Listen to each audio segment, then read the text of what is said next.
Bienvenue dans Défense Zone, votre podcast spécialisé dans les questions de défense et de sécurité. Chaque semaine, en plus de nos entretiens avec des militaires, policiers, gendarmes, entrepreneurs et autres experts du secteur, nous vous proposons un court résumé des actualités qu'il ne fallait pas rater ces derniers jours. Police nationale. En Seine-et-Marne, un tableau de primes a été découvert dans la cage d'escalier d'un immeuble, incitant au meurtre et au viol à l'encontre des forces de l'ordre. Dans ce lieu de deal, bien connu des services de police de la ville, une liste dresse ainsi le montant gagné pour chaque action. 2 000 € pour jeter une boule de pétanque sur les fonctionnaires, 500 000 pour décapiter un policier. Provocation ou réelle prime, cet événement est pris très au sérieux et une enquête a été ouverte. Selon le syndicat Unité SGP Police, la baisse des effectifs en Seine-et-Marne, 200 agents en moins en 2 ans, est à l'origine de l'augmentation de ce type de menaces. En effet, d'autres tags de ce genre ont déjà été découverts, révélant parfois le nom ou les photos de policiers. C'est pourquoi le syndicat demande également l'anonymisation des procédures en favorisant l'utilisation du matricule. Exportation. Autour de la Belgique de choisir le César, le camion équipé d'un système d'artillerie pour renforcer ses forces armées. 9 engins du groupe Nexter ont ainsi été commandés pour un montant total aux environs de 48 millions d'euros dans le cadre du programme CAMO, pour capacité motorisée. Ce projet contribue à consolider la vision stratégique de la défense belge, qui a déjà conclu des accords avec Arcus et Nexter pour des véhicules blindés Griffon et Jaguar, avec Naval Group et ECA pour des navires chasseurs de mines, et enfin avec Lockheed Martin pour des avions de chasse F-35. Le dossier suivant devrait être consacré à la défense aérienne tactique, une autre lacune que la Belgique voudrait combler. Marine nationale. La phase d'essai de qualification s'est terminée pour 2 EDAS, des engins de débarquement amphibies standards. Ce programme lancé en 2017 vise à remplacer les chalands de transport et ceux de logistique de la Marine nationale. Au total, 14 bâtiments fourniront la flotte française, dont 8 destinés à la flottille amphibie et 6 prévus pour l'outre-mer. Pendant 4 mois, 2 de ces navires ont été testés lors d'opérations d'embarquement et de débarquement de véhicules, à partir d'endroits variés, ainsi que lors d'entrée et de sortie de l'EDAS depuis un porte-hélicoptère amphibie, de jour et de nuit. La réussite de ces tests a prouvé, je cite, la fiabilité, la robustesse et la facilité de mise en œuvre de ces engins qui seront livrés entre 2021 et 2025.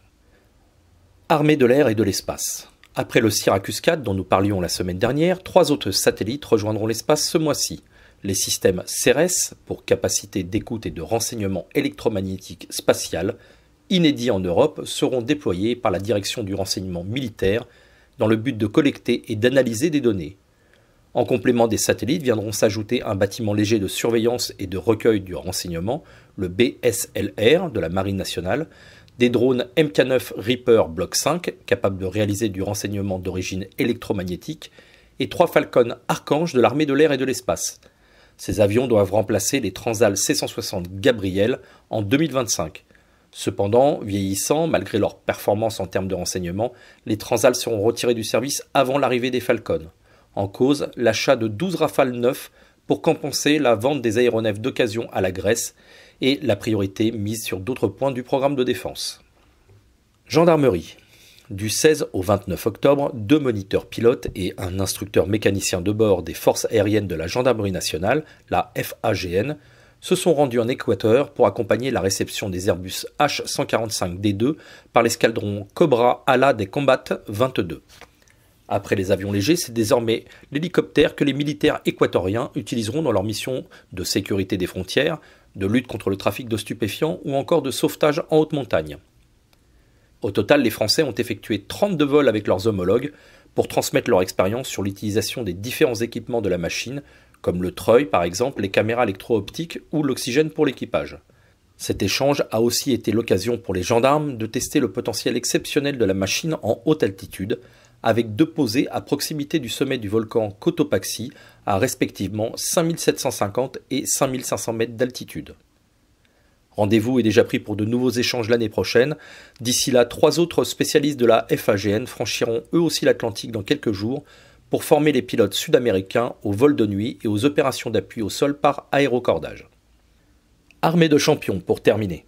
Du 28 octobre au 4 novembre, Brétigny-sur-Orge accueillait les 40e championnats du monde militaires de judo. Sur les tatamis se sont affrontés plus de 200 athlètes représentant 23 nations. L'équipe de France avait de son côté aligné 18 judokas, dont 3 ex-sélectionnés olympiques. Les ambitions des sportifs tricolores ont été atteintes avec un palmarès de 12 médailles, dont 5 en or et notamment un magnifique doublé par équipe.